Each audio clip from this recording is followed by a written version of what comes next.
You know, I could wear Dior Homme cologne pretty much every day and not really get tired of it. And I can't say that about everything, but we are going to be going over a few fragrances today that I could say that about. And really, we're starting off with an easy one, a no-brainer for me. This is something that I just find it hard to get burnt out on. And it's not just this, you know, Jimmy Choo Man Ice, a nice affordable alternative. They're very similar. I could wear that one every day too. Mostly talking about summertime with these in particular, DHC and Jimmy Choo Man Ice. I'm not going to gravitate towards those in winter. They don't work. They don't really fit the mood. You know, these are great for when it's just so hot outside and humid and just bleh, you know. These make me feel good. They just have a refreshing, uplifting, summery feeling about them that just improves my mood. And because they're so fresh and bright, they're just, they're appealing to me. You know, I can really keep going for them every day. It's kind of one of those things where I'll wear this one day and the next day I'm like, oh, I wore that yesterday and I really enjoyed it. I'll wear it again. You know, why not? It worked. And then it's like I get into a cycle and it's like, okay, I got other things I could wear too. Let's change it up a little bit. But if you do want something that is just easygoing and fresh, it's a no-brainer type of scent, go for something like Dior Homme Cologne, or again, something more affordable, you know, $30, $35, Jimmy Choo Man Ice. That's a great option as well. They might not be the most unique smelling things in the world, but, you know, for a hot day, they work really well. Now, something that is a bit more unique that's still pretty affordable is Mercedes-Benz Club Extreme. This is right around $40 right now, which is cheaper than Mercedes-Benz Club Black, coming in at around $50, I believe. And I'm not going to say I like this one better than Club Black, but it's about neck and neck. They're pretty much tied up for me. It's got patchouli, woody notes, leather, and amber. You know, and sandalwood as well. And what I was going to say was the sandalwood and patchouli mixture reminds me a little bit of L'Instant de Guerlain Eau de Parfum. Getting some of the other notes in here, and also the patchouli kind of can give it a little bit of a Mugler Angelman smell. Although Angelman, it's got a bunch of coffee and like a caramel note, and there's a lot more going on. Some stronger, earthier woods in there. That one's next level. This isn't to that level, but you can kind of see what category this falls into. Lidge, Angelman, those are more masculine smelling. They're stronger, maybe a bit more gentlemanly smelling, and not nearly as trendy as what's being put out today. That's kind of the category that this one fits into. Something like Mercedes-Benz Club Black, focusing heavily on the vanilla with a bit of ambroxan. That's more of a modern style, fitting in with releases more on par with today's standards, being vanillic and sweet. So that's why I like this one so much. It changes things up. It's a bit different and exciting. And because of that, you know, I'll wear this one day, particularly in the fall and winter time, and especially fall. This one just, it works really well when it's a bit cool outside and windy and you got a hoodie on and you can hear the leaves just in the wind. It just, man, it just has fall written all over it. I'll wear it one day and then next day comes around and I've got interest in this one again. You know, it's just, it's an easy grab for me because I really like it and it's just something fun. Now this next one is kind of like my December, Christmas time, holidays, New Year's signature scent. You know, it's one that, it smells like that time for me. And I've said this before, it's Spice Bomb Extreme with the tobacco and the black pepper and the tonka bean sweetness and everything like that. Just the spicy smokiness that it has with that rich sweetness. For whatever reason, that concoction smells like Christmas time. It smells like the holidays, you know. So again, that kind of time of the year, you've got a few all together, even I guess into November. So you've got like Thanksgiving, Christmas, and then New Year's all within, you know, close proximity to each other. Typically here, it's getting pretty cold outside. That's got Spice Bomb Extreme written all over it for me. I love it for that time. It just, I don't know, something about it. And so because of that, it's the same process. I'll wear it one day and then, man, that smells good and it just feels like a holiday scent, really fitting for the mood right now. And then next day rolls around and next day, and it's just, I'm just wanting to wear this one all the time.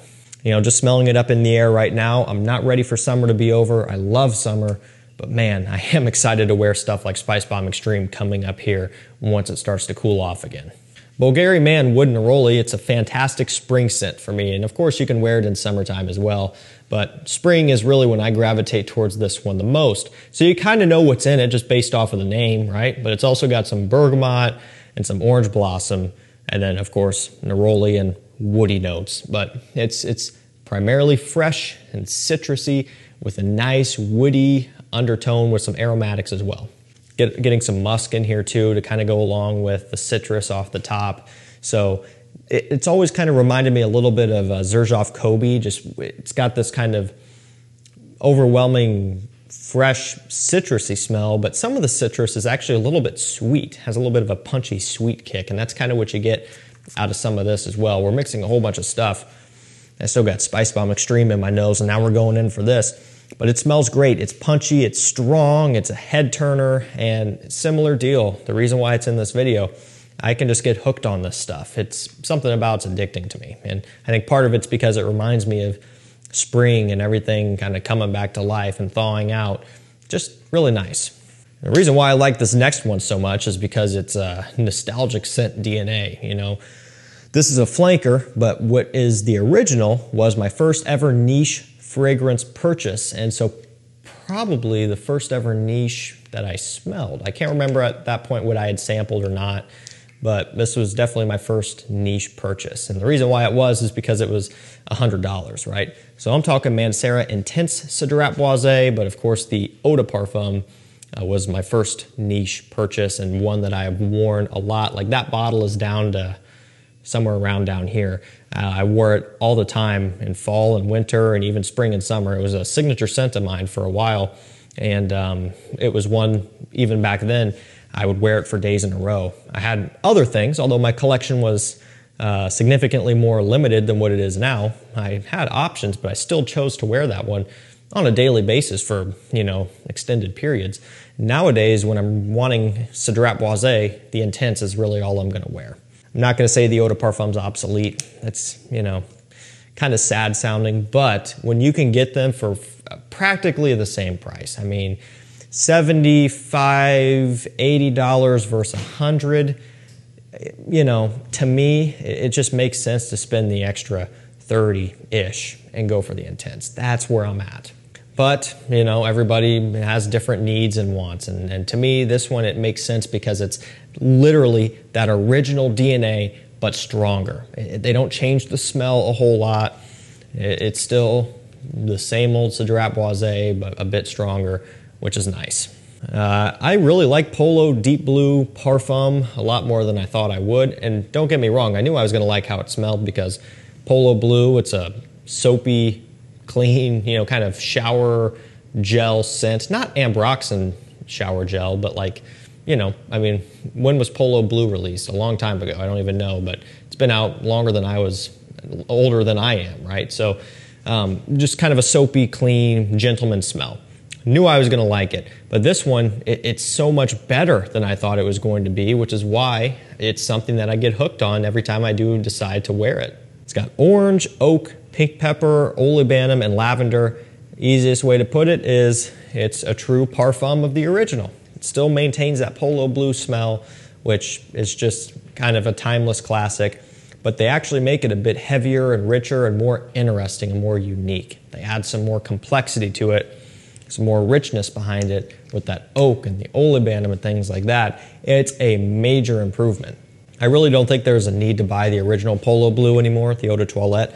Aside from nostalgic reasons, if you've been wearing it ever since you were a kid or whatever, wearing it ever since it first came out and you love it, that's fine, right? Why change it if it still works, right? If it ain't broke, don't fix it. But if you're newer to collecting or whatever it might be and you don't have the original Polo Blue already, why get it? Just get something like this. To me, it's better. So we're gonna go for a Creed up next. Creed, they don't really make it in videos anymore here on my channel. I don't know why. I just, they don't. But this one's kind of a random one. It's underrated. It's not Aventus. It's not Green Irish Tweed, which I love both of those. Those are a couple of my favorites. It's not Millesime Imperial or Silver Mountain Water or Creed Himalaya or, you know, I mean, any of them, right? It's not any of those. It's Erolfa. When do you hear about Erolfa? Not really all that often. This is by far one of the more underrated Creed scents out there, which is, I mean, I'm not sad about it because it doesn't have anything to do with me, but it kind of surprises me a little bit. Now this is an 11Z01 batch, for those who care, so a 2011 bottle. That's pretty cool. I used to really get into collecting these older Creeds back when I was kind of starting out. Definitely brings back some cool memories. I love these. I'm glad I still have them. I'll never get rid of these. Maybe I don't really wear them as much as I used to, but I love Rolfa. It's got lime, bergamot, melon, ambergris, and some herbal notes. Smells like you're sailing on a yacht, really. I mean, it does. It smells like you're out on a yacht with the salty ocean air blowing in your face. It's the ultimate vacation scent, especially water-related vacation. So, I mean, the beach is one thing, but especially being out on the boat. There's something about this one that it takes you right there. There is a clone of this one. It's Amber Oud Emerald. You can get that, and it's very close, but that's about the only clone that I know of. There's a million Aventus clones, a million Green Irish Tweed clones. There's at least a few Silver Mountain Water clones and clones of everything else, but again, there's probably a couple of this, but nowhere near the others. Just shows the level of popularity of this one is significantly lower than most of the other Creeds. I could wear L'Eau Médiol Platine Privé all the time when it's fair weathered outside. And yeah, this just came out, right, well, last year. But what does this smell like? It smells like L'Eau Médiol Cologne, which I've talked highly about before it was discontinued. And I was hooked on that stuff, wearing it as much as I could, featuring it whenever I could because I was so excited that it smelled so good and I wanted to share it with everybody. And it got discontinued. And then Cool came out. Loved that one as well. Wore that one quite a bit. Discontinued. So this DNA has been around, and every time it comes around, I love it and I get hooked on it, but then it just goes bye-bye. And that'll happen with this too because it's a limited edition. So get a bottle while you can if you haven't yet. It's just this DNA, but fresher. Easiest way to put it. Don't need to overcomplicate things. You really aren't going to have too much luck wearing the Eau de Parfum and the Extreme and the Parfum and the L'Intense in summertime. This one is more summer oriented, and it's beautiful. Light blue summer vibes. Hey, it's an easy to wear summer scent. No surprise there, right? It kind of smells a little bit like Eau Intense, which isn't all that shocking considering it's a flanker and you know, that was by far the most popular and successful one. So kind of piggybacking off of that one, but taking more of an aromatic approach. It's got amberwood, cypress, and lemon. And of course, there's more going on, but that's kind of what they want you to focus on. And again, the cypress bumping up the aromatics, the amberwood, giving it kind of a sweet ambergris, ambroxan approach, and a nice bright lemon off the top. Doesn't have a bunch of grapefruit like Forever and Italian Love, but that opening especially really does tie it back to light blue, Eau Intense, and even the original. So kind of paying homage to those, but with a modern twist. It's on discounters, has been for a while, and it's reasonably priced. It's pleasant, it's easygoing, and I could wear this one for days in a row in the summer. Bleu de Chanel Parfum. You know, this stuff isn't cheap and you can't get it on discounters, but I love it. It's my favorite Bleu de Chanel, even though it does take a bit of a different approach compared to the Eau de Toilette and the Eau de Parfum.